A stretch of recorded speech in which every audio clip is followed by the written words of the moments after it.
colectivo con seguridad social.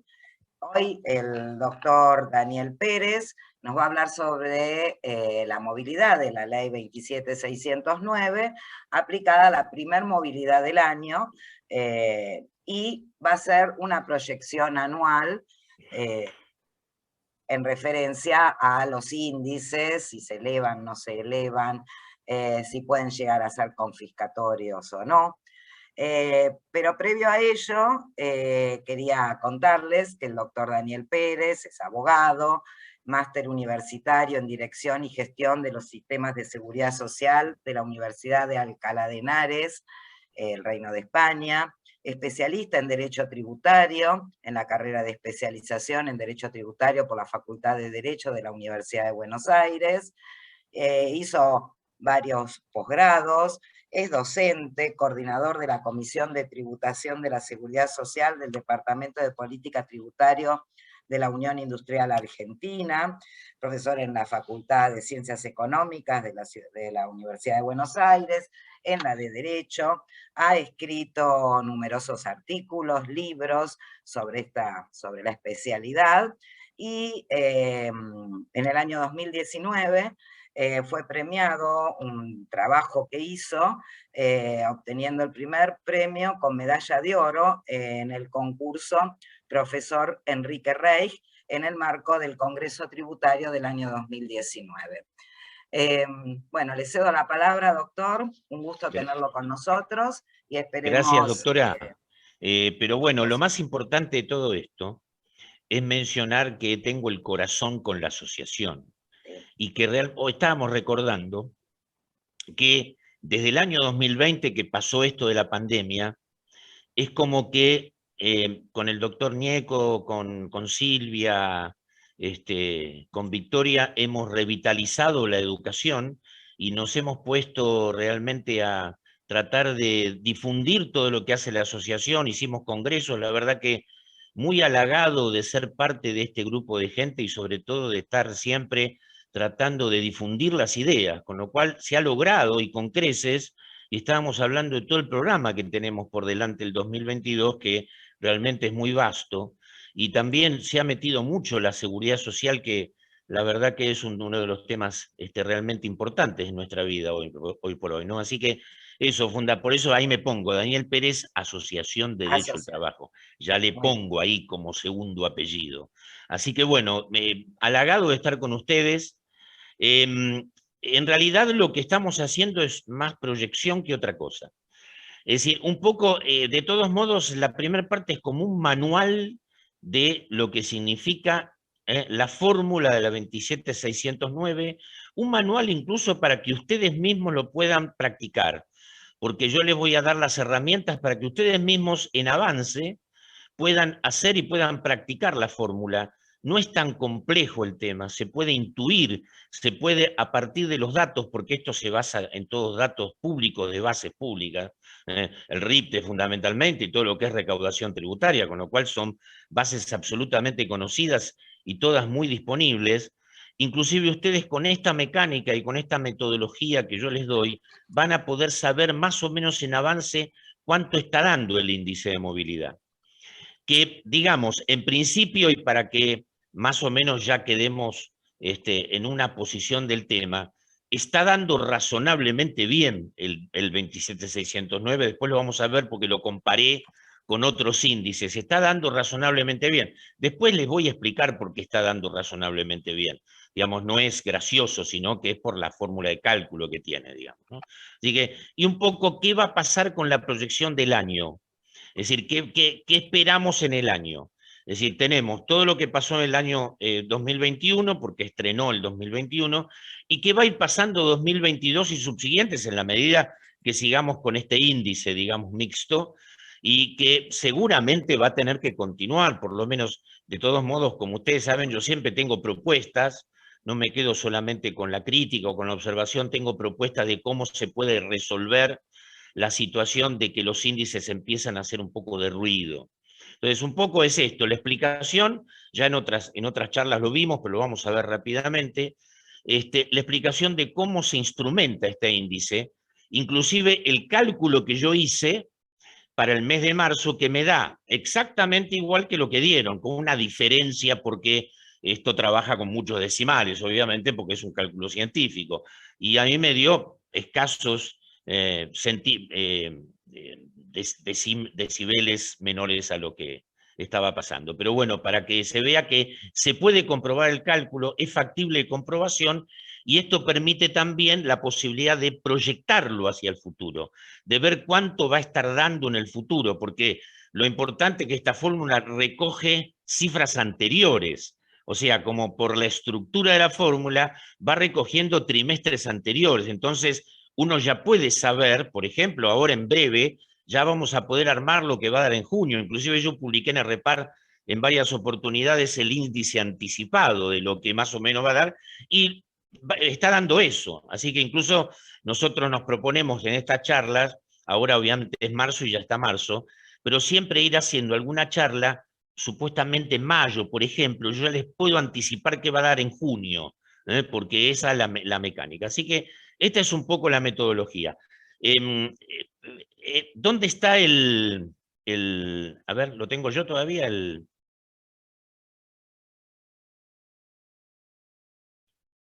ahí está, perfecto. Bueno, esto es así, fíjense una cosa, ya ahí empezamos para empezar a charlar. Ley 27609, fórmula de movilidad. Abajo pusimos 2 personas mayores lindas, porque para feos estamos nosotros, entonces ahí pusimos 2 personas lindas. ¿Qué están mirando para arriba? Fíjate, fotografía los índices. Ahí le dicen, mira allá está el índice de inflación, fotografialo. Digamos, ¿no? Eso es para saber que la cosa va para arriba, fundamentalmente. Así que esta es un poco la idea.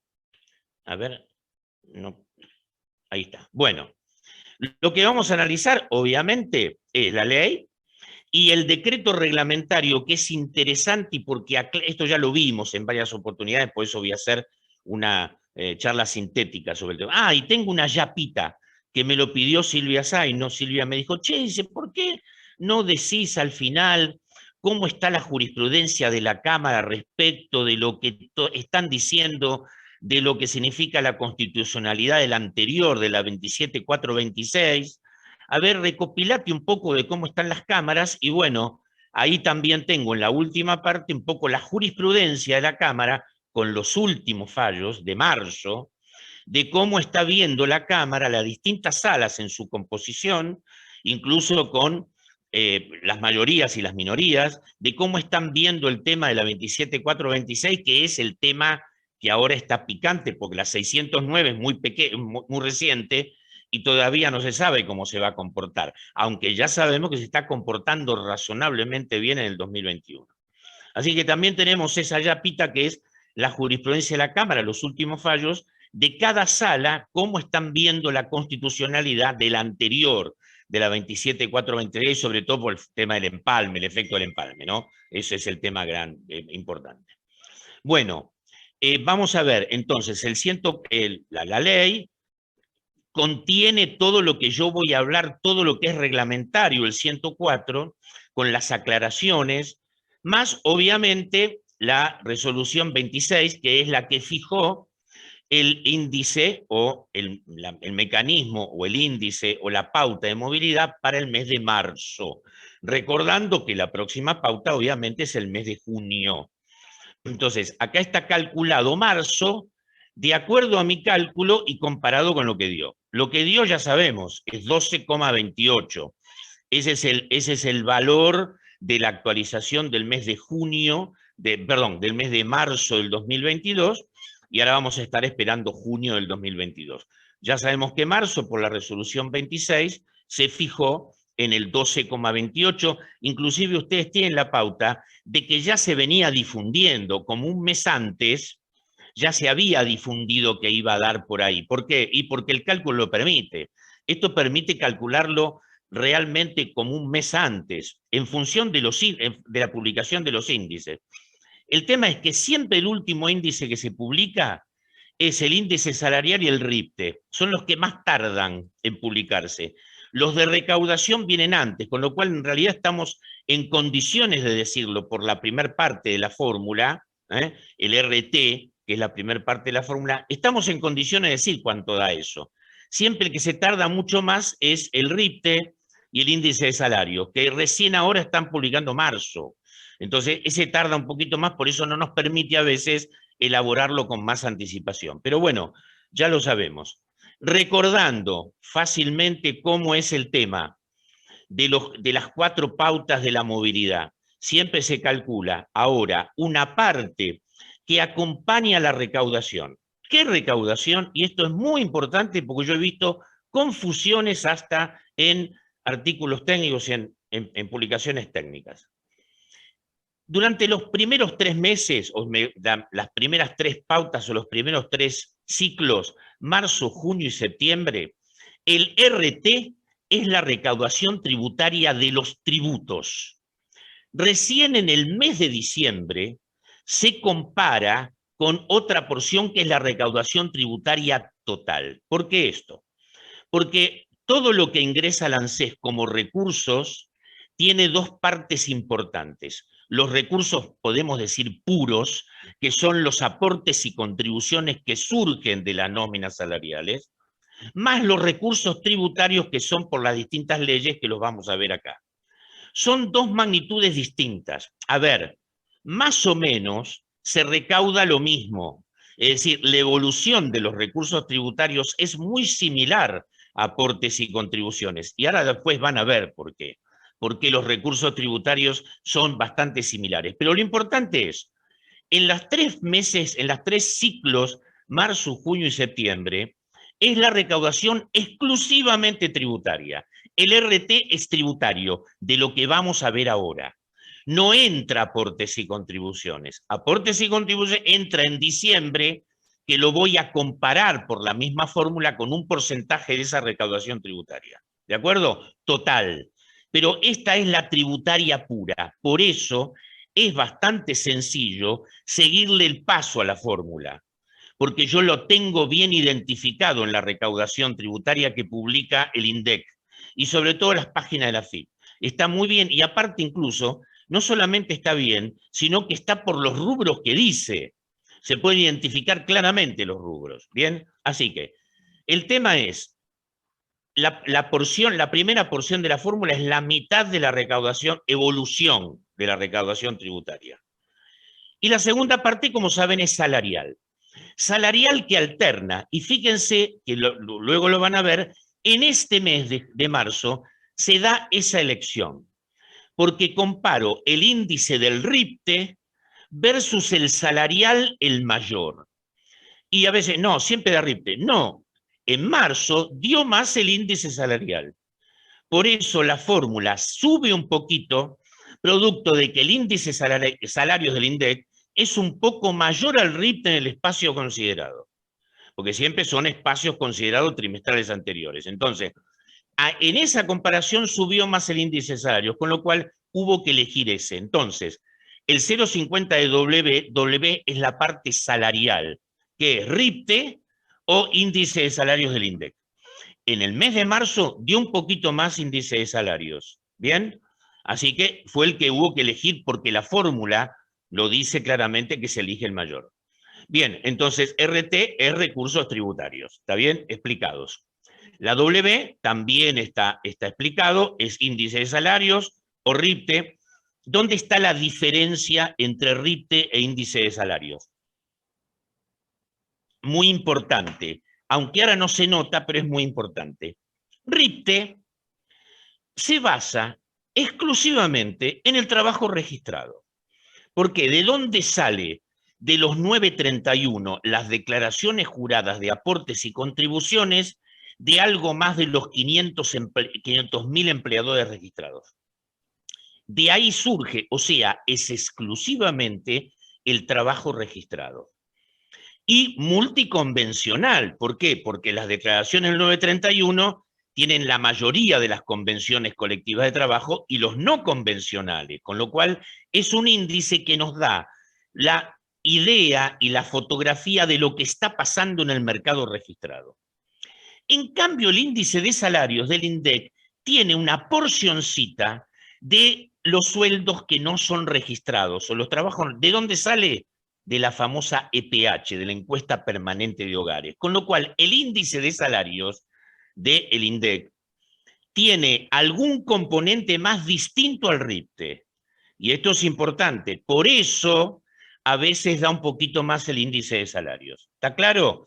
Estas son las mecánicas del índice salarial. Bien, impuestos. La característica fundamental de todos los impuestos que están en la fórmula es que se actualizan, lo digo clarito, se actualizan por inflación.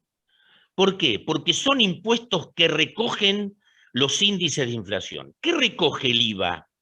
Precios, precios de productos y servicios. Quiere decir, como la base del IVA es sobre el precio, en la medida que aumente el precio, aumenta la base del IVA. Con lo cual, como es un impuesto muy importante, es uno de los impuestos importantes y que es un impuesto coparticipable, la recaudación del IVA muestra la inflación. ¿Qué quiere decir esto? Si no hubiera inflación, que es lo deseable en el futuro, entonces el IVA recaudaría lo que se recauda en forma mensual sin incidencia de la inflación. Pero acá si la batata vale 10 pesos un mes y vendo una batata y al otro mes sigo vendiendo la misma batata pero vale 15, obviamente la recaudación aumenta. Lo pongo en términos verduleros para que sea más claro. Entonces, el mismo producto lo que va haciendo es yo vendo lo mismo y vendo más recaudación por cuanto aumentó el precio. ¿Se entiende? Aparte son no solamente productos, sino también servicios. Entonces, la composición del impuesto al valor agregado que va sobre base de precio, sobre factura, es importante. Y aparte, obviamente, el 11% de la recaudación del IVA es el que está ingresando al RT y de eso va casi el 94% va al ANSES. Quiere decir que esta es recaudación pura del ANSES. Entonces, el impuesto más importante en la estructura de los tributos nacionales que muestra los efectos de la inflación es el IVA.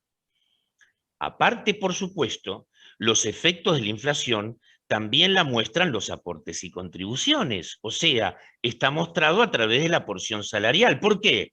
Y porque las convenciones colectivas de trabajo están aumentando más o menos al ritmo de la inflación. A veces un poquito más, a veces un poquito menos. Pero aportes y o sea, en la estructura tributaria de la República Argentina, los dos impuestos o los dos tributos que recaudan más son IVA y aportes y contribuciones. El 60% de la recaudación está entre estos dos, con lo cual no cabe duda que como sea, se está recogiendo el mecanismo inflacionario a través del IVA y obviamente los aportes y contribuciones. ¿Se entiende esto? Esto para que quede claro que en la medida que haya inflación, el índice se va a mover.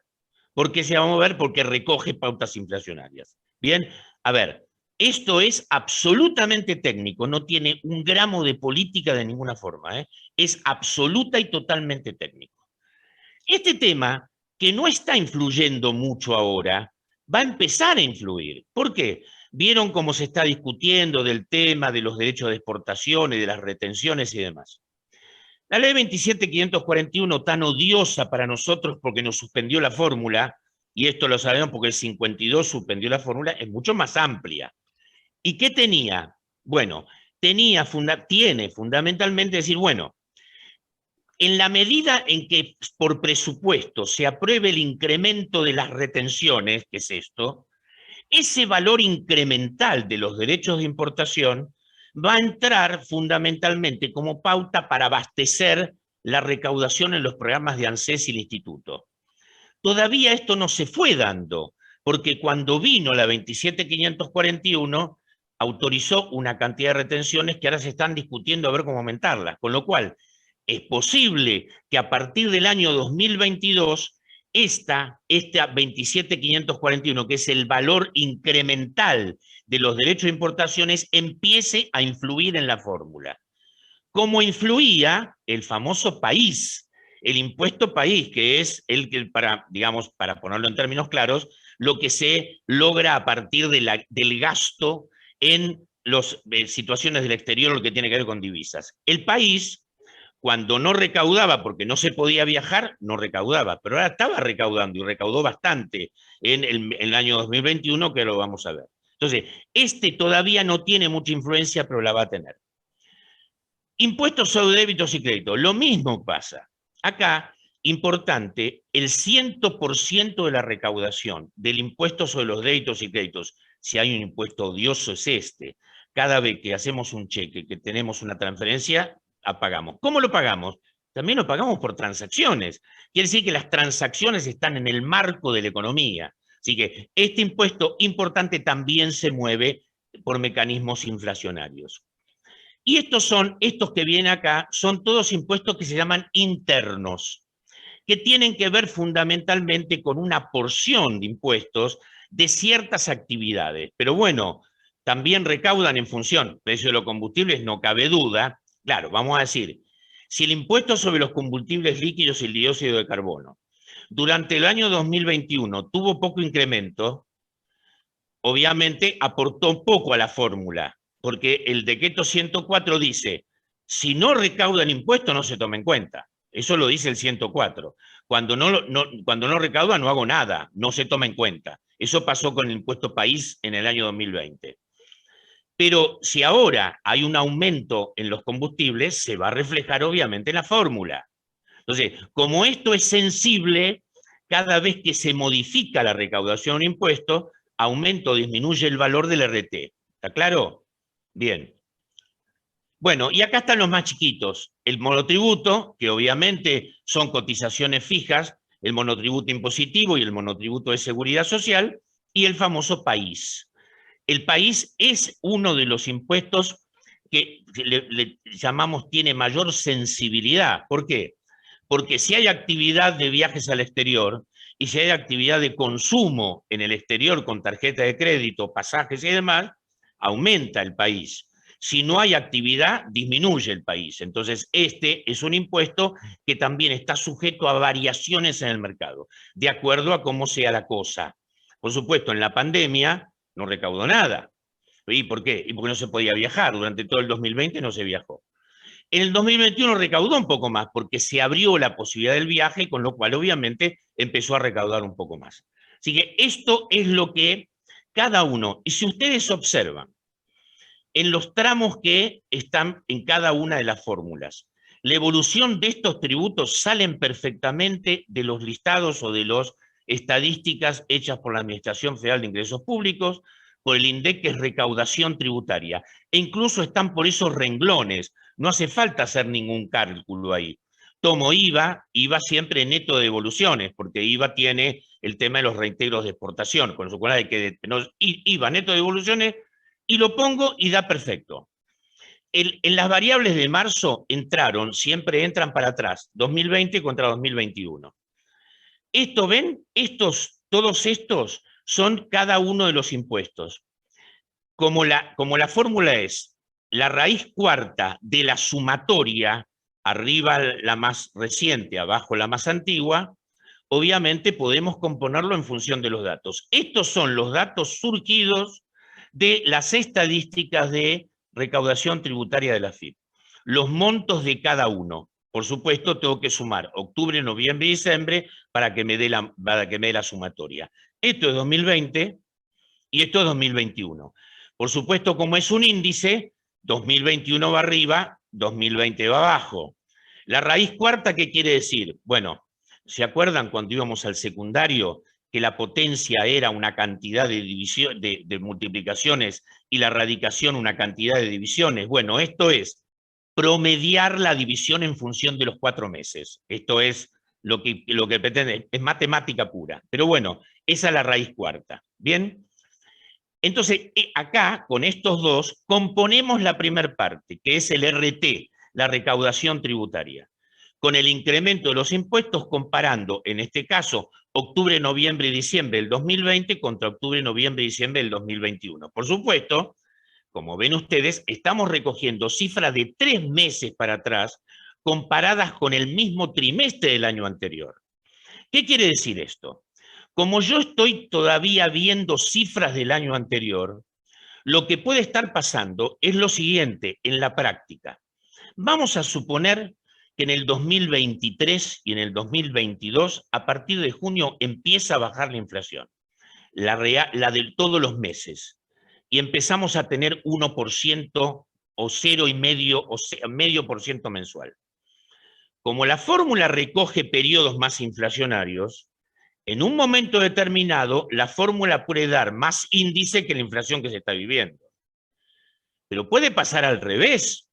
Si nosotros tenemos un periodo de baja inflación en el año 2022, y vamos a suponer que el segundo semestre del 2022 empieza a dar índices reales de IPC muy bajos, pero después se dispara en el 2023 la inflación, como vamos a calcular sobre trimestres anteriores, nos va a pasar en el 2023 que las cifras de la movilidad van a ser menos que la inflación. ¿Se entendió? ¿Por qué? Porque estoy tomando trimestres anteriores. En este caso, como 2020 hubo inflación y 2021 también, y 2022 se está viendo, entonces la situación es más o menos homogénea. ¿Por qué? Porque vengo con índices inflacionarios altos 2020 y 2021. ¿Bien? Entonces, esto es lo que recoge el RT. Acá tenemos el RIPTE y el índice de salarios, que fueron para los... Se calculan los mismos periodos, septiembre, diciembre, exactamente igual. Entonces tenemos que el RIPTE, estos son los dos índices publicados por la Secretaría de Seguridad Social. El RIPTE lo fabrica, por decir un término un poco constructivo, lo fabrica, lo elabora la Secretaría de Seguridad Social dependiente del Ministerio de Trabajo. Y el índice de salarios lo publica, lo elabora el INDEC, con lo cual tiene distintas fuentes. Más o menos, en función de lo que yo les decía, dan parecidos. No iguales, pero dan parecidos. Estos son los índices de RIPTE, de los meses a considerar en la segunda parte de la fórmula, y esto es índice de salario de la segunda parte de la fórmula. En conclusión, para que ustedes vean que el cálculo se puede practicar, que el cálculo es puro, que el cálculo es público, y no hay mucha posibilidad de, si da mal, es porque algo mal están haciendo. Entonces, esto ustedes pueden ser los controladores del tema. Si me está dando mal, es porque algo pasó mal. Nosotros recordamos, y ahí está mi querida amiga, ex socia, actual compañera y compañera de la vida, la doctora Rodríguez Romero, en el año 85 empezó, 83, 84, 85, empezó a ver, che, ¿qué pasa con la fórmula? Ahí empezó el problema. Acá, si pasa algo con la fórmula, lo puedo detectar perfectamente bien, porque la puedo hacer la fórmula. La diferencia está en la cantidad de decimales que utilizo. Como yo no tengo computadoras científicas, los decimales me dan menos, pero a mí me dio 12. Y el 12,28, quiere decir que la diferencia es mínima, digamos, 28 décimos, ¿no? Así que a mí, con todo lo que compuse, me dio 12. ¿Y cómo era el 12? El 0,50 de 13,10. 13,10 fue la evolución de la recaudación, el RT, y 10,90 fue el índice de salarios. En el mes de marzo, el índice de salarios dio más que el RIPTE. En junio puede pasar a la inversa, por los periodos comparados. A mí me dio 12, quiere decir que está bien hecha en este caso la fórmula. Dio 12,28 el incremento. Ya les digo, esto es por la cantidad de decimales utilizados, sobre todo por la raíz cuarta, que es un tema matemático complejo. ¿Bien? Pero no importa, está dando bien. O sea, este índice yo lo pude recomponer, lo pude comprobar científicamente y está dando bien. Lo que yo puedo hacer, y lo voy a hacer obviamente por lo que lo hago en cada periodo, voy a calcular anticipadamente en el mes de mayo seguramente el que va a dar en junio. Si a mí me da bien ahora, me tiene que dar bien en junio. Con lo cual, si me da mal, yo les voy a avisar y tenemos que hacer algún reclamo. ¿Por qué? Porque está dando bien por la metodología científica que yo utilizo. Así que está claro de que por ahora está dando bien. Bien. Y ahora vamos a un poco lo que va a pasar en el futuro. Yo lo que hice, aparte, es, empezar a averiguar qué está pasando con las fórmulas. Porque hay muchas informaciones cruzadas. La inflación es un tema complejo porque incluso crea una suerte de infelicidad y crea una suerte de inestabilidad emocional también. Entonces, hay muchos números que se están viendo. Entonces dijimos, tranquilicémonos, a ver, ¿cómo está dando la cosa? Comparemos, es año 2021, aclaro. Esto es comparación pura de índices. Obviamente, yo no estoy tomando los problemas de arrastre, no estoy tomando el problema de arrastre que se generó por la suspensión de la fórmula 27.541 y después empezó la 609. O sea, yo no estoy haciendo eso. Eso lo haremos en todo caso como una situación de litigio. Acá yo estoy comparando índice contra índice. El año 2021.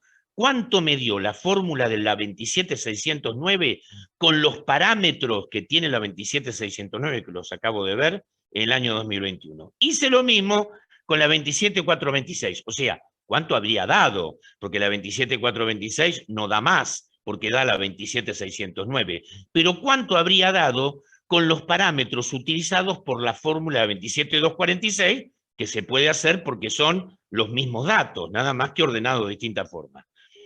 Y la comparación también la hice con IPC, o sea, índice de precio al consumidor, y RIPTE. Esas fueron las 4 que yo.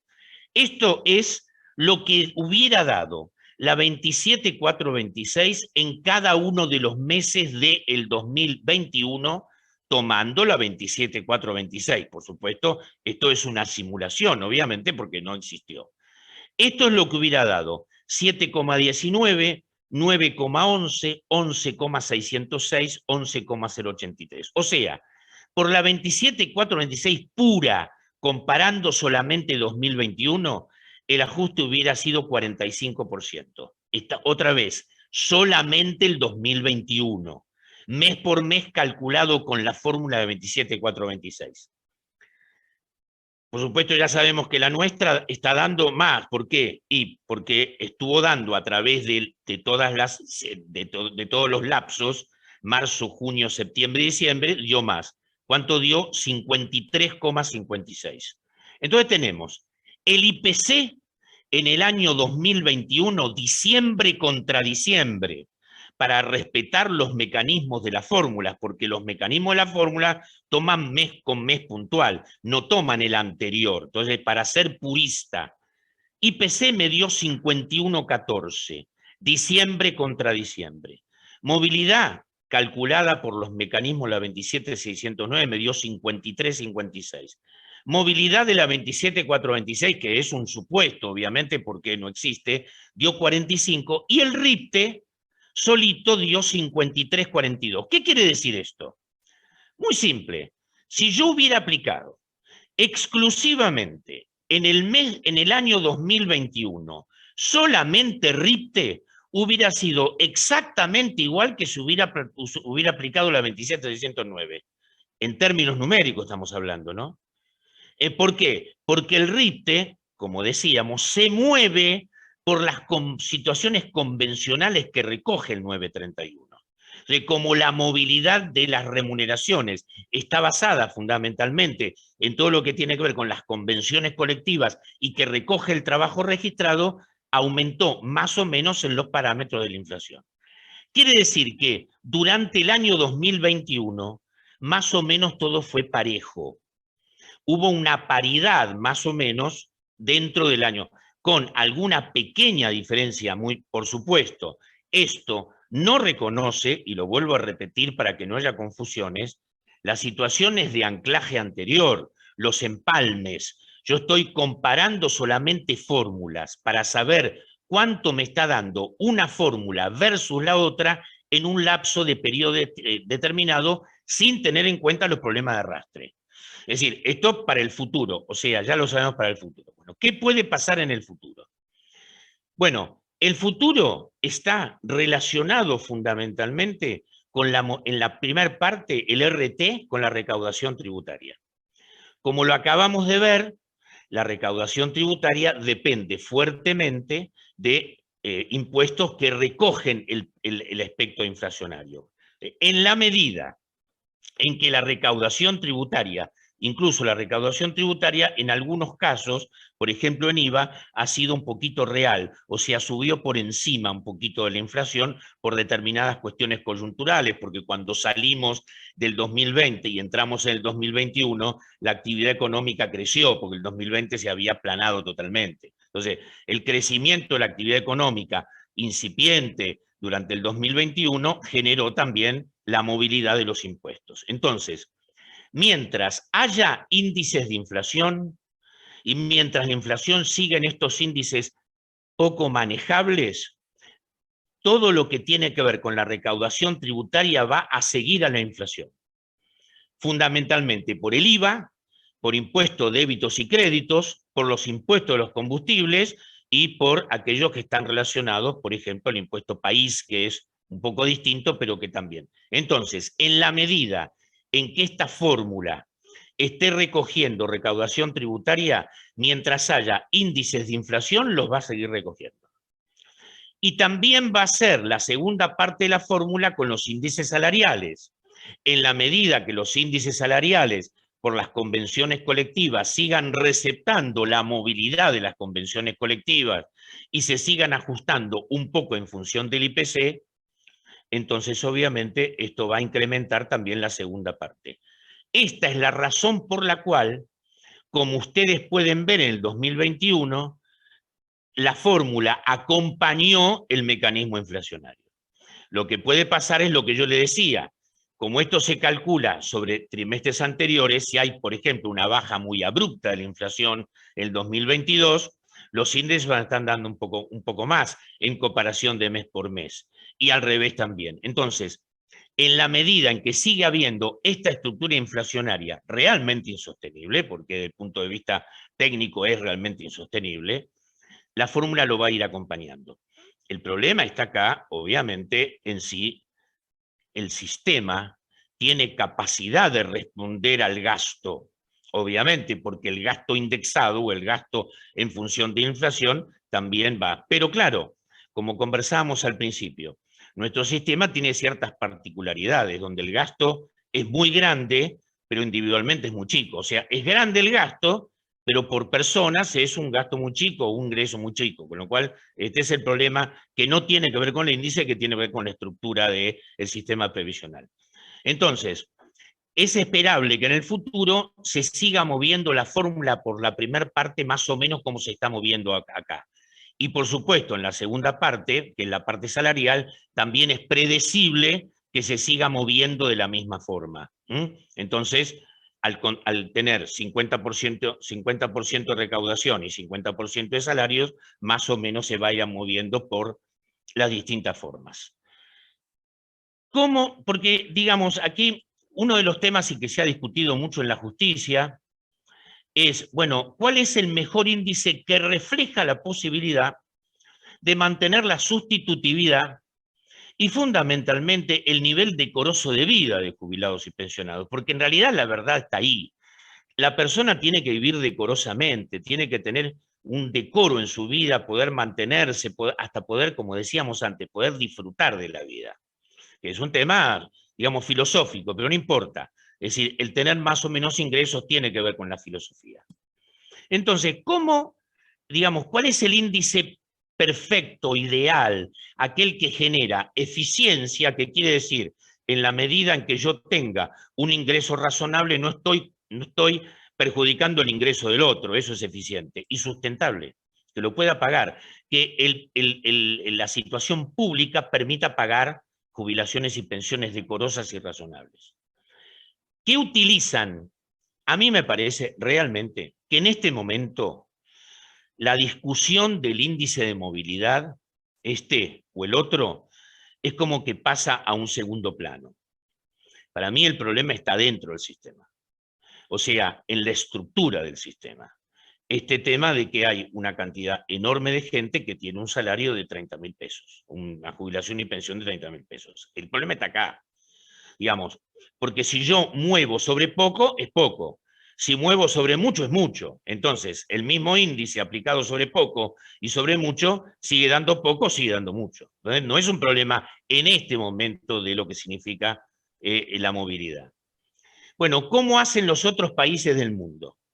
¿Qué mecanismos utilizan para la movilidad? O sea, movilidad estableciendo claramente que desde el momento en que se calcula el primer haber hacia adelante, esto es movilidad, no para atrás. Para movilidad es para adelante. ¿Cómo lo calculan? Bueno, ¿qué aplican? Bueno, aquí está, mayormente Bélgica IPC, Canadá IPC condicionado a la sustentabilidad del sistema. Es decir, ¿qué hace Canadá? Dice, bueno, muchachos, ¿cuál es el índice de precios al consumidor? Canadá tiene mucho menos que la Argentina, no importa, 3%, perfecto. El sistema, vamos a ponerlo en términos barriales, ¿se banca el 3% de incremento de todas las jubilaciones y pensiones? Entonces va a un complemento de gasto y de sustentabilidad del sistema. Si se lo banca, se da. Si no se lo banca, en todo caso habrá una situación mixta. República Checa, 50 y 50. Más o menos, nosotros no es IPC la primer parte, como era en la 27.426, es recaudación, pero ya vimos que recoge mucho tema de IPC.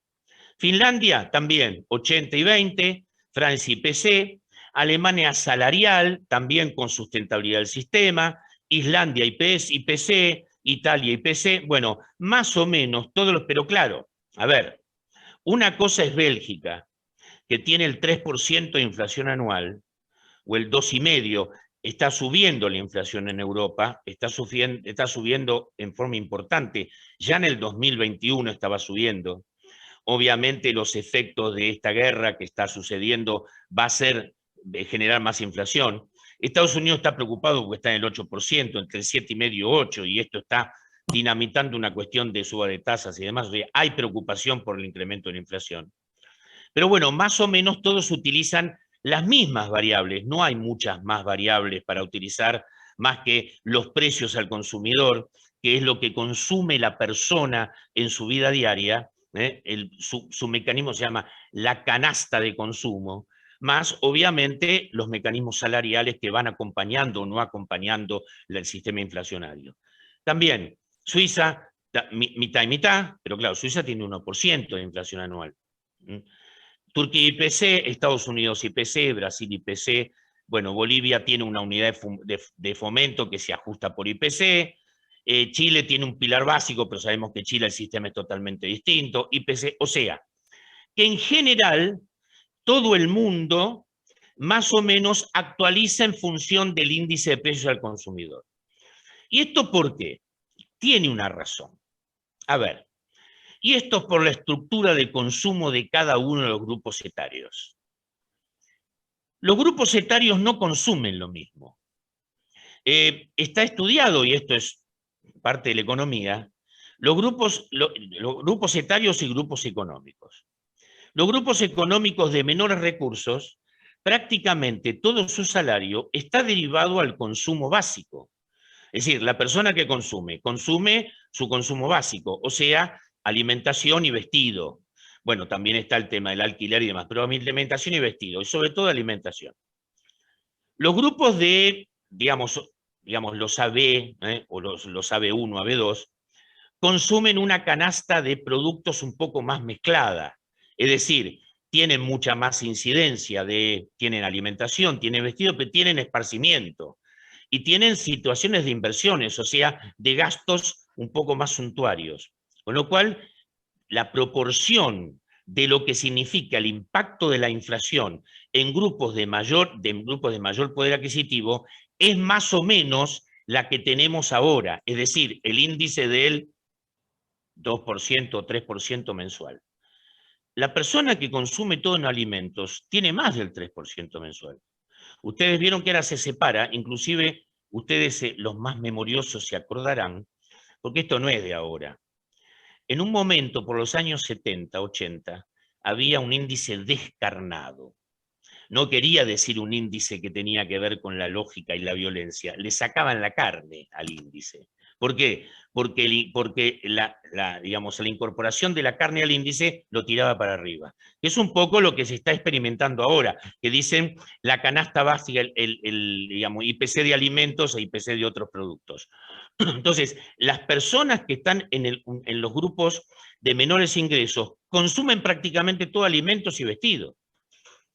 Y las personas que también están en el otro grupo, que es el grupo etario de jubilados y pensionados, también consume eso.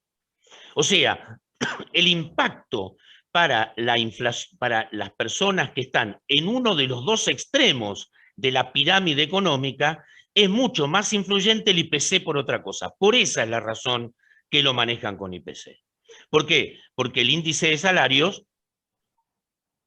fundamentalmente recoge las personas en actividad. Entonces, esa es la razón por la cual en general en el mundo se ajusta por IPC, reconociendo que jubilados y pensionados, grupo etario muy especial y grupo vulnerable muy especial, consume casi todo su ingreso en los productos que más suben dentro del IPC. ¿Se entendió esto? Esa es la razón por la cual se elige IPC y no otra, independientemente de lo que nosotros filosóficamente elaboremos a partir de la realidad y lo que diga, en todo caso, la justicia de cuál se usa más uno que el otro. La razón económica de la actualización de los valores de movilidad por IPC es esta que les dije. El mayor consumo de los productos que aumentan más por el grupo vulnerable de jubilados y pensionados. Esa es la razón económica. Más allá de eso de la razón económica, razones obviamente jurídicas y hay razones constitucionales, obviamente. Pero la razón económica está basada en esto. Esa es la razón. Bueno, esto es para saber que también tenemos otros índices salariales que pueden ser utilizados en reemplazo o sucedáneos o colaterales con ENRIPTE o con índice de salarios. El famoso ISBIC, que tanto lo conocemos, nosotros en nuestra historia el ISBIC es una historia recurrente. Ahora, por suerte, bueno, recogido por el IF y utilizado esto en forma permanente por la jurisprudencia, sobre todo de la Cámara, que ha validado, en ese sentido estamos validando todo lo que ha generado la Corte. Nivel general, que utiliza este índice de salario nivel general, que utiliza el EPH, eso es lo que yo le decía. Hay salarios promedios informados por el Ministerio de Economía, que ahí tiene la influencia de lo que son salarios no registrados, el RIPTE, obviamente, y hay un índice que en realidad tiene poca aplicación desde el punto de vista de lo que es la aplicación en los mecanismos económicos, que es el salario mínimo vital y móvil.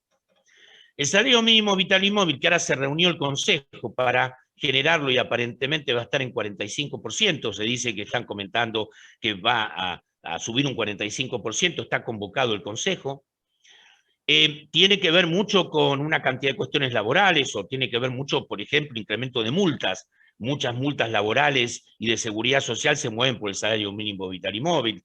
El seguro de vida obligatorio se basa en el salario mínimo vital y móvil, pero es un marco de referencia, porque en realidad la mayoría de los trabajadores son convencionados, entonces es una pauta de referencia, pero que también es una pauta de referencia importante porque aumenta, digamos, o político o económicamente aumenta bastante. Quiere decir que también es una pauta importante para tener en cuenta. Y después hay un índice que también lo genera el Ministerio de Economía, que se llama salario promedio de empresas seleccionadas.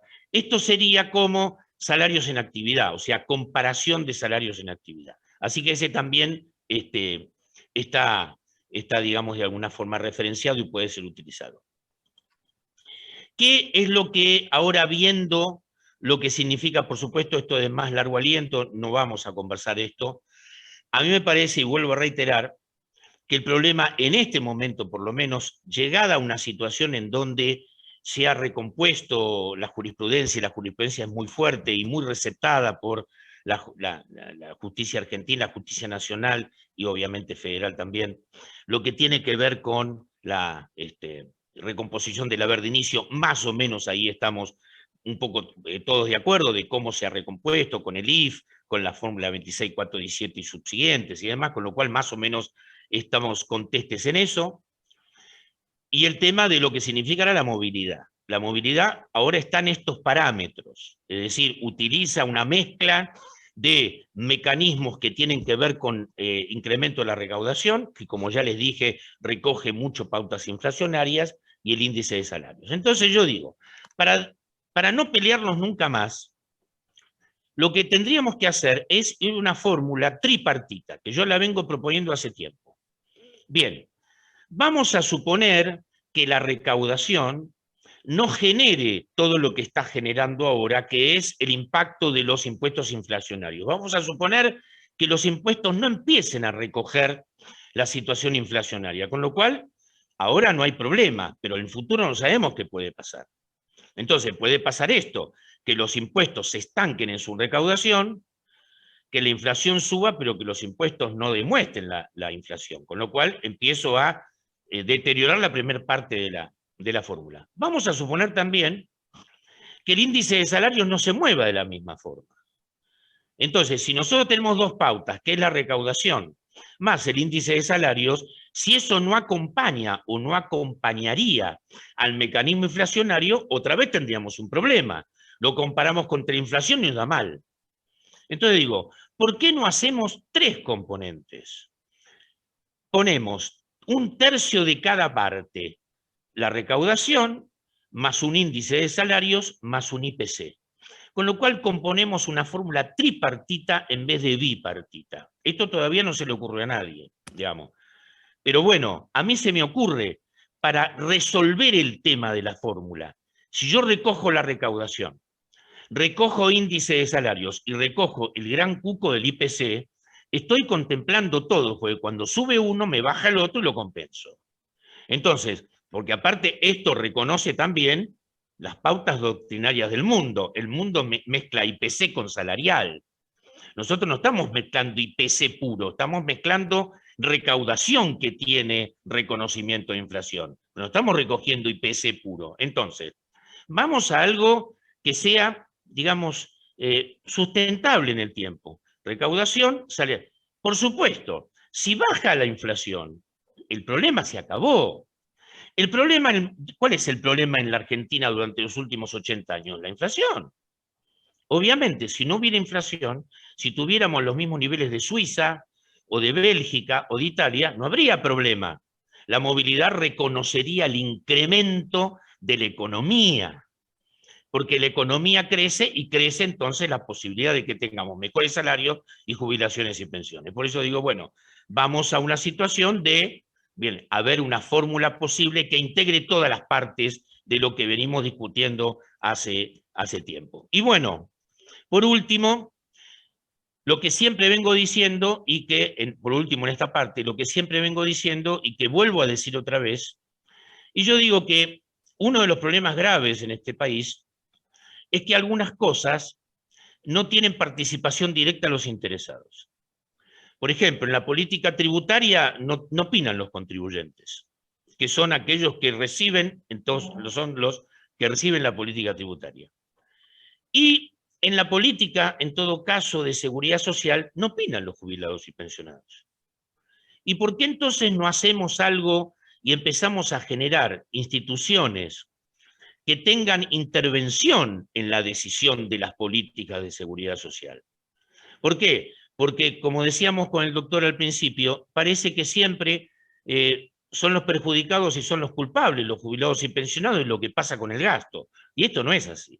Entonces, demos participación a entidades, organismos. Fíjense lo que pasó en este país, que es una situación de gran observación y que lo recogió la Constitución Nacional con la Ley de Defensa del Consumidor y que se recogió constitucionalmente después del 94, artículos 42 y 43, y que lo recogió el Código Civil y Comercial, legislación de relación de consumo, defensa del consumidor. Fíjense, les doy un dato casi de color, un fallo de un juzgado de paz de Viedma.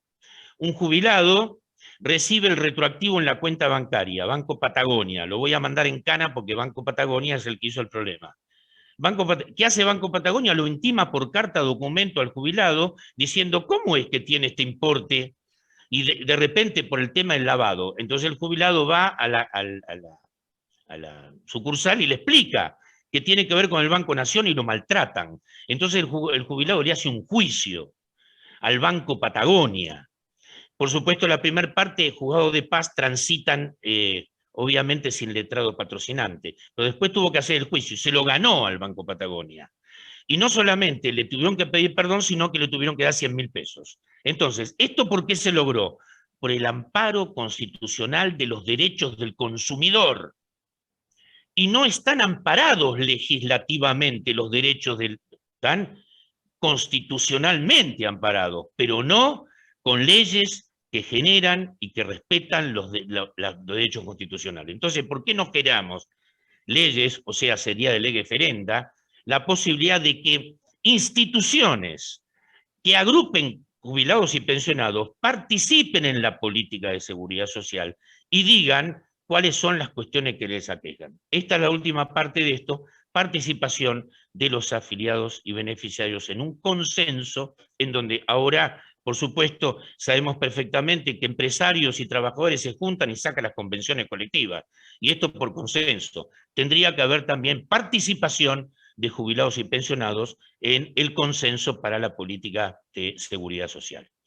Con esto termino esta parte y un poco lo que me pidió Silvia Zaino para decir, bueno, recopilar cómo está a nivel de las cámaras, de la Cámara Federal de la Seguridad Social, de las salas, este tema de la constitucionalidad de la 27426, a ver, traduciendo en los términos que ustedes conocen, el empalme. Si ese empalme que se hizo y que empezó tenía la 24617 y empezaba la otra, si ese empalme generaba una perversión de los derechos constitucionales de jubilados y pensionados. Esto que se vino discutiendo, que más o menos tiene una línea común a nivel de primera instancia de los federales de seguridad social, tiene distintas opiniones en las salas de la Cámara. Sobre todo, entiendo también que queridos colegas y amigos están integrando la sala y tienen opiniones distintas, y esto es lo válido, digamos, cada cual vuelca su opinión. Entonces, se sigue discutiendo y yo traje acá para mencionar fallos de marzo, con lo cual es la discusión que está presente el tema. Bueno, constitucionalidad de 27426, doctrina diferencia en la doctrina de los fallos de cada sala. La sala 1, y acá está mi querida amiga Victoria Pérez Toñola, que es la presidenta de la Cámara y integrante de la sala 1. Considera en su mayoría, o sea, votos de Camarata y Viviana, que la 27426, sobre todo su artículo primero y segundo, no están pervirtiendo el texto constitucional. O sea, es constitucional la 27426 respecto del tema del anclaje, porque reconocen que de alguna forma la fórmula anterior no se agotaba en el mes de diciembre, sino que continuaba por el periodo de cálculo, que esta retroactividad no está en contra de la situación constitucional y que, estos son los argumentos, digamos, ¿no? Y que el derecho adquirido se adquiere a partir de lo que dice la Corte, económicamente hablando, y no en una forma de carácter subjetivo. Bien, esto, por ejemplo, si lo quieren ver, fallos de marzo, Sampaio y Ríos María Cristina. Pero en esa sala hay una disidencia de la doctora Pérez Toñola, y sobre todo si la quieren ver está en la causa Ríos, que también es del 10 de marzo, donde ella se expide por la inconstitucionalidad de la norma, y por supuesto, como la tenemos presente a mi querida amiga acá, le vamos a pedir que nos diga cuál es su posición en este mecanismo que tiene que ver con su disidencia en la interpretación de la 27426. ¿Te lo podemos pedir, Victoria?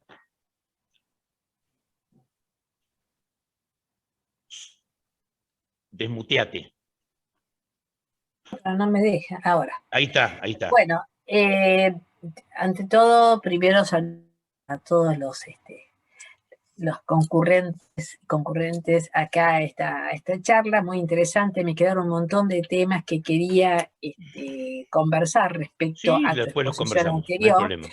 Bueno, yo ya tomé postura hace tiempo respecto al empalme. Considero que se había generado el índice anterior, por lo tanto, como en un momento se hizo cuando se comenzó a discutir el tema, había economistas que dijeron, pues no lo hacemos desde marzo, ¿por qué hacemos esto de esta manera que va a traer un perjuicio y va a traer litigiosidad? Muchos economistas, inclusive del gobierno de ese momento, que veían ya esta posibilidad.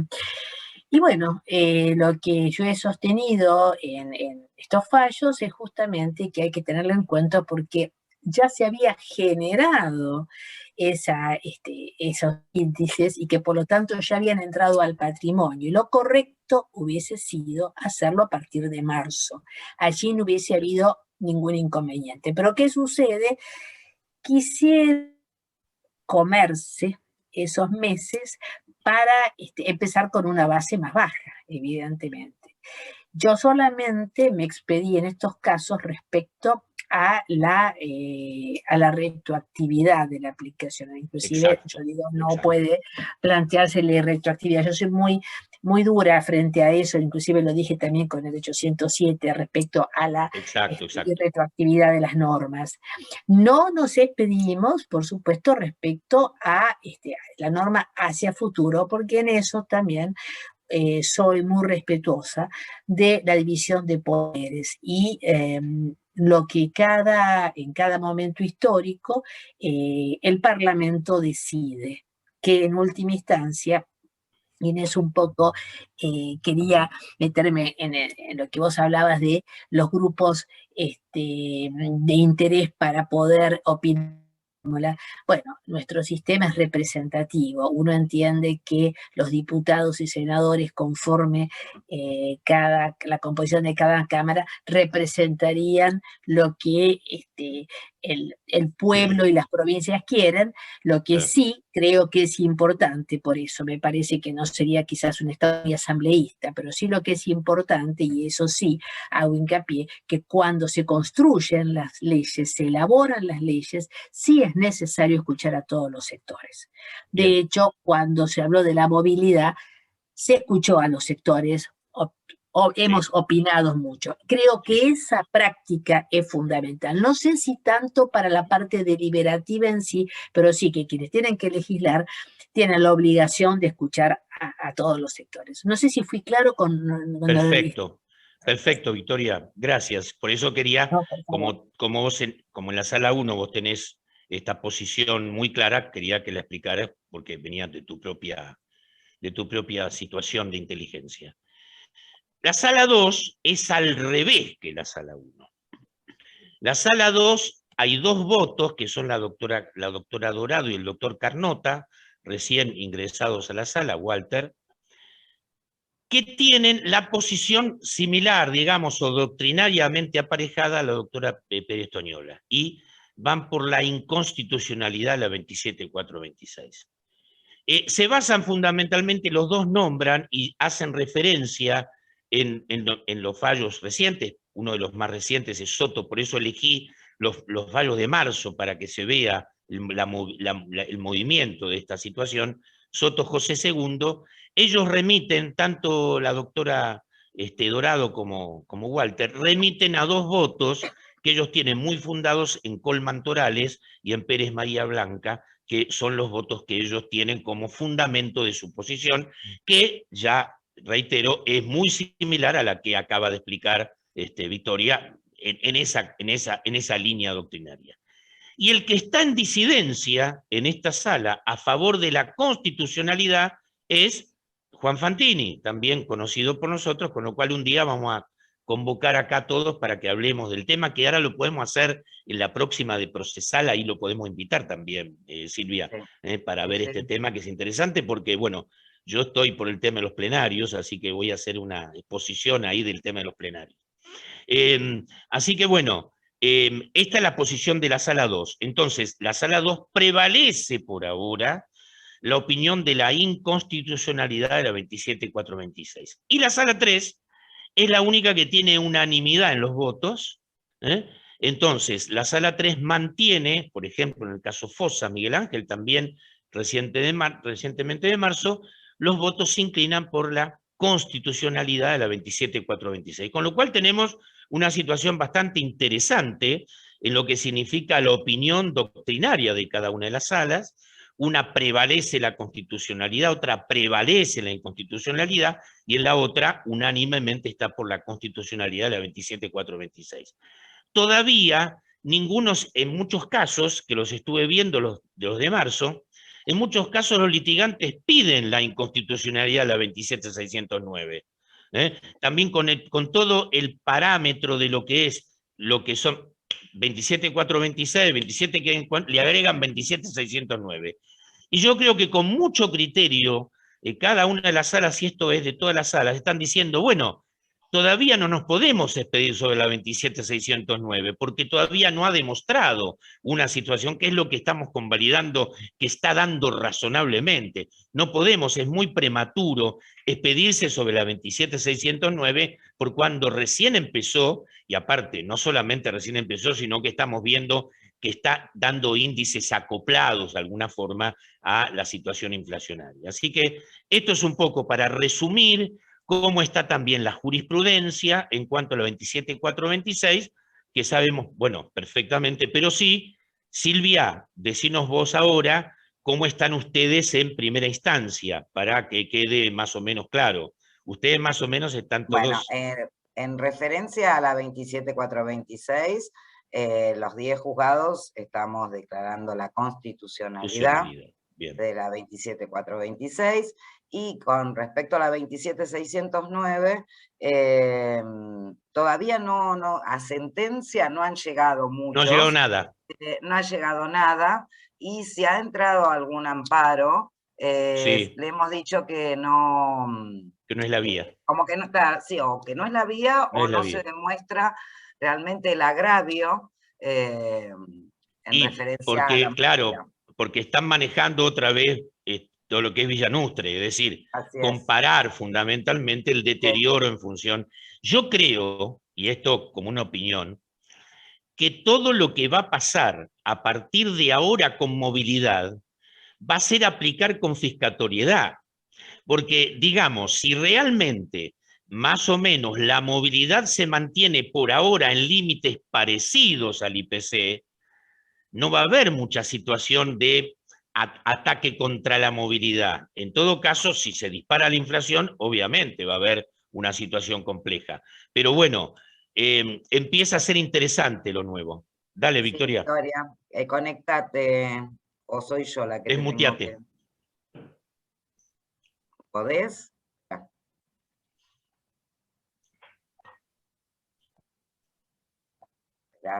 Tranquila. ¿No te puedes desmutear?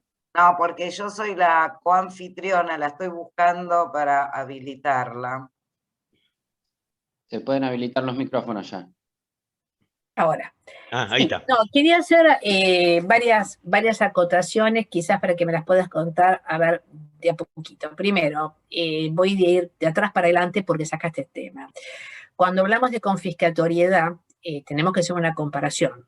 La comparación es con qué. Entonces, uno compara con qué. Pero no me contestes, no, es un poco el tema. Es decir, uno, si dice, vuelvo a repetir, uno está hablando de una norma que fue votada por el Congreso, no estoy haciendo juicio de valor, estoy simplemente reflexionando, por favor.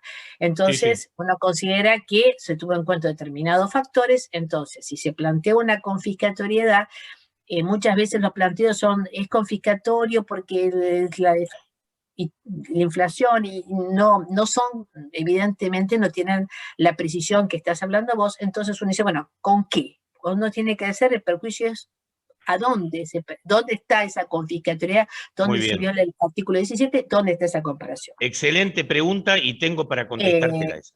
Eso es un tema. Pero también viene relacionado con otra cuestión que yo vi cuando vos estabas viendo, mostrando, mejor dicho, todas las movilidades en otros países. Y aquí viene un problema. ¿Qué es la movilidad? La movilidad es movilidad en sí mismo, y la entendemos como movilidad es conservar el valor del salario, o la movilidad la tenemos en cuenta con la inflación, con el índice de precios. Y viene una discusión que siempre se tuvo un poquito. ¿Qué tomamos como movilidad? Entonces, ahí es otro punto importantísimo, porque podríamos decir por qué en determinado momento donde supuestamente no había movilidad, no había inflación, hablemos del 93 en adelante, tuvimos Sánchez. Entonces ahí decíamos, no importaba la inflación, sino tenía que ver la relación con la movilidad en sí misma como protección. Se entiende. Tengo también respuesta para eso. Perfecto. Y entonces decimos de qué camiseta nos ponemos, si nos ponemos la camiseta de los salarios o bien una combinación, o nos ponemos la camiseta solamente de la suba de los índices. Esto yo creo que es una discusión a tener en cuenta. Pero finalmente, y ahí te quería hacer una cosa que no me quiero olvidar. Vos hoy hablaste del IVA como impuesto importante que compone la fórmula. El IVA tiene el mismo porcentaje que tenía en la 26.417 de influencia, o es menor, pues yo tenía una información que no sabía si era fehaciente. Te contesto las tres cosas. Porque ahí marcamos en poco lo que siempre decimos, el equilibrio entre los aportes y contribuciones, y cuánto tiene que ver el ciudadano de a pie o el común en el aporte que hace a lo que luego se paga a la clase pasiva, es decir, cómo está influenciado, cómo se influencia el consumo en la movilidad. Te dije todo junto, pero para no hablar más. Está bien, empezamos por la última, que es la más fácil. Sí. El porcentaje de apropiación del IVA a los recursos tributarios es el mismo desde siempre, en la 26.417, siempre igual. ¿Por qué? Porque eso no depende de mecanismos legislativos de orden previsional, sino que mecanismos de orden tributario, mejor dicho, de coparticipación federal. El porcentaje del 11% de la recaudación del IVA viene desde 1988, más o menos, y se fue reformando. Pero siempre es el 11%, con lo cual no hay variación en la fórmula anterior y esta del IVA como aporte en la recaudación. Es siempre igual. Lo que ha pasado, sí se han modificado otras estructuras. Por ejemplo, hasta antes de la 27.430 del año 2017, el impuesto a las ganancias aportaba también recaudación al espectro tributario de recaudación del ANSES. Eso se reemplazó hace 4 años por débitos y créditos, pero la estructura del IVA fue siempre igual. Esa es la primera. La segunda pregunta, que empiezo por la primera. Es muy buena la pregunta. ¿Por qué, contra qué yo demuestro o pauto la confiscatoriedad? Y yo acá te lo voy a contestar por lo que la Corte hace. Y por lo que la Corte hace no en el sistema previsional, sino en el sistema tributario. En el sistema tributario, la Corte, por ejemplo, en Candy, lo que ha comparado la situación del ajuste en los balances por inflación con la inflación. O sea, la Corte por eso para compararlo en otros órdenes del derecho, lo que compara el detrimento, en ese caso de pagar más impuestos, es contra la inflación. Entonces, la Corte tiene una tendencia a aplicar la confiscatoriedad en función de la inflación. En otros casos, también ha aplicado la confiscatoriedad en función de la vulneración del patrimonio. Eso también en materia tributaria. Lo que pasa es que habitualmente en materia previsional siempre acudimos a este mecanismo que es la inflación, porque hay inflación. Es decir, si no hubiera inflación, la movilidad seguiría existiendo. ¿Por qué? Porque la movilidad es constitucional. Cuando en 1957 se hizo el 14 bis y dijo que las jubilaciones y pensiones eran movibles, no pensaban en la inflación, pensaban en el incremento de la vida o el incremento de la posibilidad de que el jubilado y pensionado tenga una vida decorosa. Porque incluso en el ámbito laboral, si no hubiera inflación, los salarios aumentarían por productividad. Entonces, la inflación no es siempre el parámetro. En todo caso, es un parámetro que está muy fijo y que nos ha condicionado toda nuestra vida en los últimos 70 años. Entonces, toda la jurisprudencia está comparando contra la inflación porque no tiene otro parámetro para... ¿Qué pasa? Porque aparte, ¿qué es? La inflación es detrimento de vida. Sabemos perfectamente que la inflación la sufrimos todos. Si vos vas a comprar tomate, ayer valía 10 y hoy vale 15, esto afecta a tu economía. Entonces, la inflación no es una situación paramétrica, es una situación de carácter económico. Te saca más de tu propio patrimonio. Entonces, en realidad lo que se compara es contra la afectación patrimonial. pero para la afectación patrimonial no hay ninguna forma de medición más que la inflación. ¿Se entiende? Pero en realidad, la inflación como parámetro, por eso te digo, parámetro, la movilidad es constitucional. Alguien te puede decir, lo podés mover por salarios. Por eso yo decía, para que nos pongamos de acuerdo, mover significa de alguna forma actualizar el mecanismo de vida, porque los salarios aumentan. Los salarios aumentan, inclusive vamos a poner por productividad. Si hacemos salario por destajo es por cantidad de piezas y no tiene que ver con la inflación. Entonces, habría que buscar una pauta para reconocer el parámetro constitucional de movilidad que podría ser por una cosa o por la otra, no necesariamente la inflación. Lo que pasa es que la inflación se nos metió en la vida como una situación que solamente observamos eso. ¿Está bien? ¿Se entendió? Y después te falta, ¿qué es la movilidad?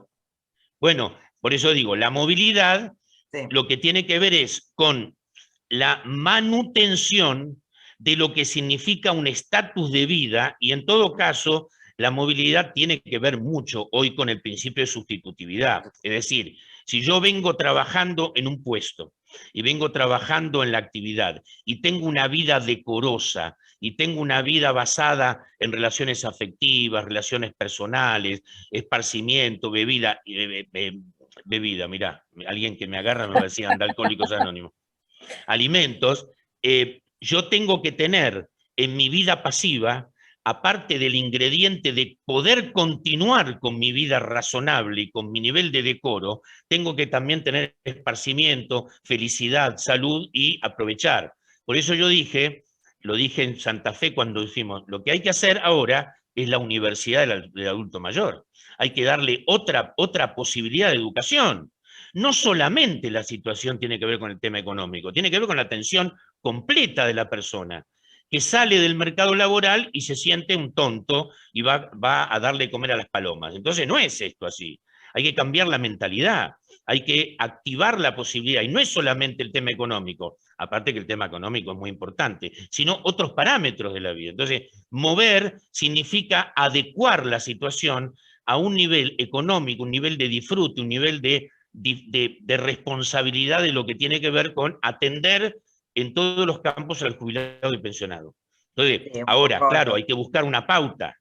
La pauta necesariamente es numérica, y la pauta numérica, por eso digo, no nos peleemos más, busquemos todas las pautas que tengamos. Busquemos la pauta salarial para dar un marco, busquemos la pauta del IPC y busquemos la pauta de mecanismo recaudatorio, porque el mecanismo recaudatorio tiene que ver lo que recauda el ANSES, estamos en regímenes públicos asistidos, lo que recauda el ANSES por aportes y contribuciones, más todo lo otro que le llega, está para atender a los servicios de gasto. Entonces, utilicemos los tres parámetros y me parece que ahí, independientemente de lo que se considera movilidad desde el punto de vista casi filosóficamente constitucional, lo importante es de qué forma lo vamos a atender. Esto es un poco la... Está muy bien. ¿Algún participante de esta charla quiere hacerle alguna pregunta al doctor? Doctora Chipoletta, ¿se puede conectar, abrir el audio?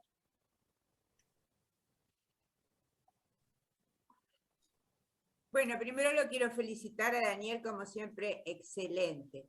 Escucho bajito. Sí, sí, muy bajito se la escucha, doctora. Ah, no tengo, y debe ser mi computadora. ¿Ahora se escucha? Sí. Bueno, sí. Voy a tratar de ser muy breve. Me sorprendió cuando explicó Daniel la fórmula y le quería preguntar el tema de los recursos tributarios. Yo justamente soy una de las personas que escribió un artículo antes de que saliera el decreto reglamentario. Y después, cuando leo el decreto reglamentario y veo que la palabra recursos tributarios se está refiriendo nada más que impuestos, casi más me desmayo. ¿Por qué?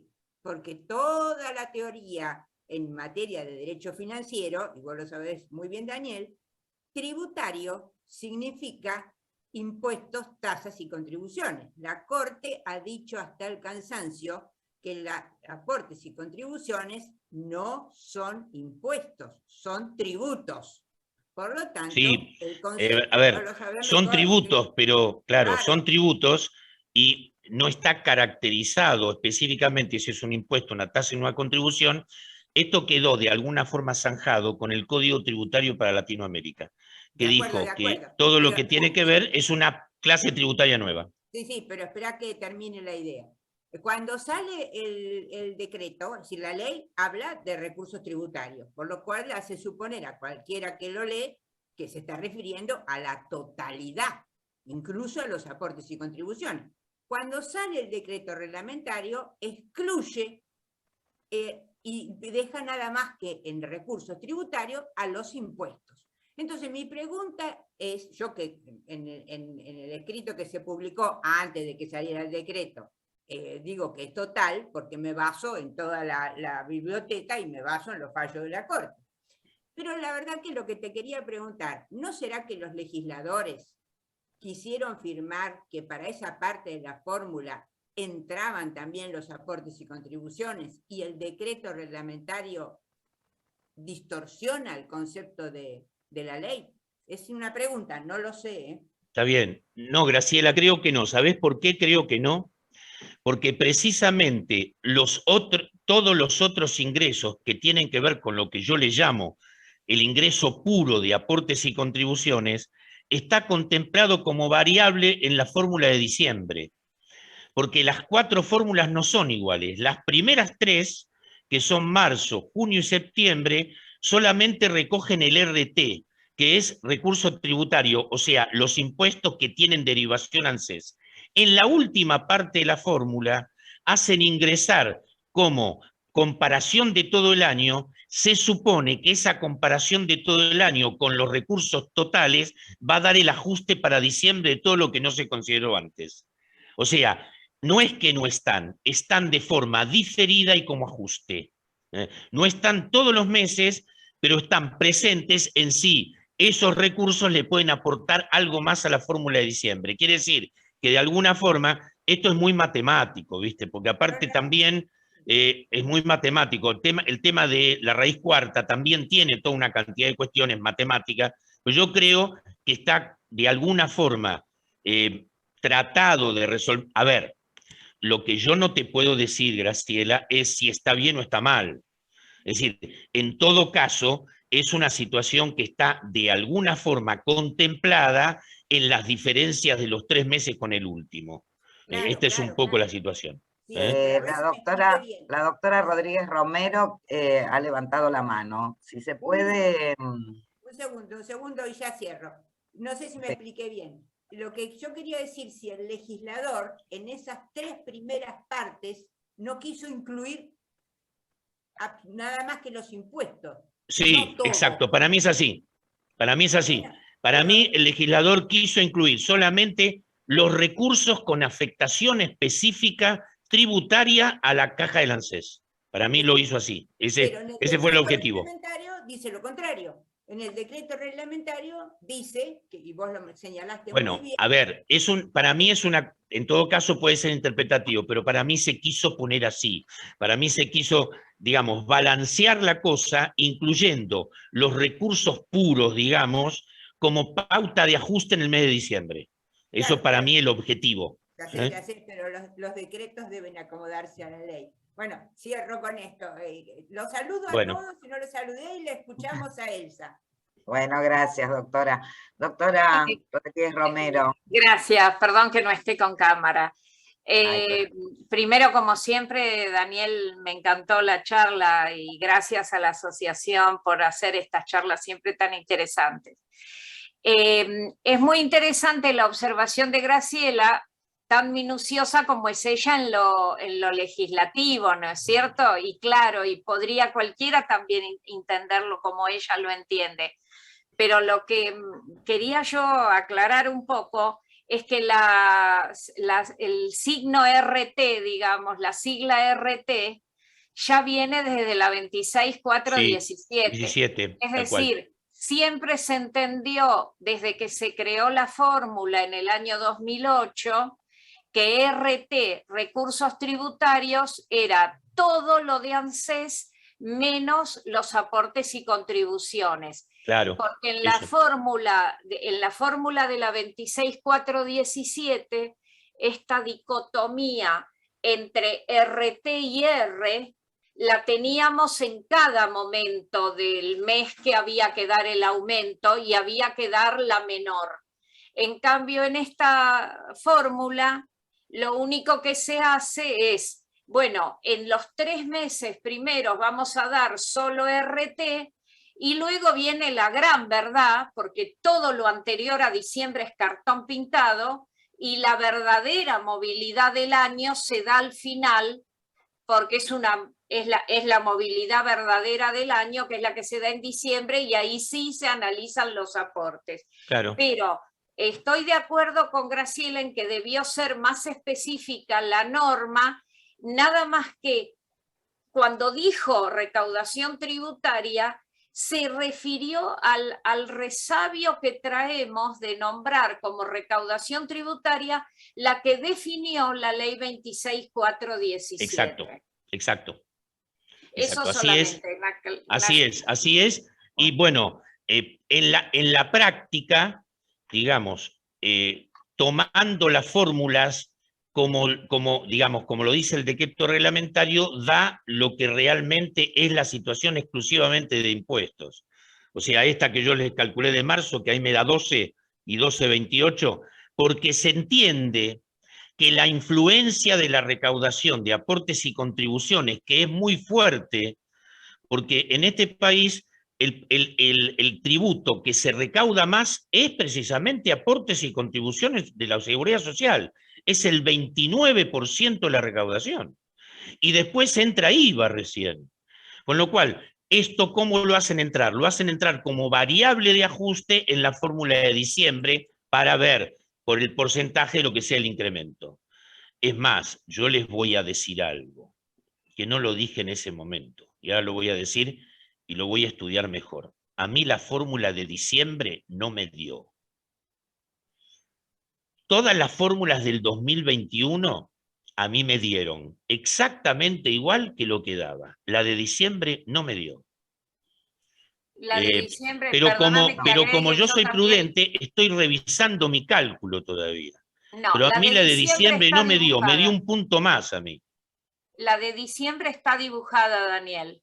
Bueno, por eso, a ver, a mí no me dio. Yo no digo, a ver, mi querida amiga Elsa, siempre es un poco más picante que yo. Por eso nos queremos tanto y nos hemos peleado tanto. Yo digo, a mí no me dio, pero a mí no me dio por 1,5 puntos. Y, a ver, me da siempre, ¿eh? Me da siempre, inclusive me ha llegado a dar con decimales. Esto lo sabe Silvia, yo le dije, ¿te acordás, Silvia? Le digo, che, mira, me está dando esto y dio exacto. A mí diciembre no me dio, pero ¿qué estoy haciendo? Revisando mis cálculos, ¿no? O sea, pero a mí me dio 1,5 puntos más que lo que dio. Precisamente por el ajuste de los recursos genuinos y puros del ANSES, que son aportes y contribuciones. A mí no me dio. El día que yo compruebe científicamente que es así, lo voy a decir, obviamente. Voy a decir, está dibujada, como dice la querida Elsa. Pero a mí no me dio la de diciembre. Y cuando me están... Y esta me dio 12 contra, inclusive me da 20 centésimos menos que la que dio la resolución. Pero bueno, después veremos. Seguirás investigando. Bueno, yo les agradezco, me tengo que ir porque tengo otra clase ahora. Entonces, bueno. Bueno, quería agradecerle, doctor, por su charla, la presencia de todos, la gente del interior que está, de Córdoba, de otras provincias. Así que, bueno, muchísimas gracias por la participación y, bueno, estén atentos a nuestros canales de información, porque en abril pensamos hacer un curso con la participación del doctor Daniel Pérez. Pasá el chivo, Silvia, pasá el chivo del... Sí, pasá el chivo de abril, sobre dale. Cuestiones procesales, el punto de vista de los letrados, el punto de vista de primera instancia y el punto de vista de la Cámara. Y de la Cámara. Y de la Cámara vamos a tener en principio a 2 secretarios y quizás se sume el doctor Fantini también. Y le podemos decir a Juan, sí, que venga. Le vamos a decir.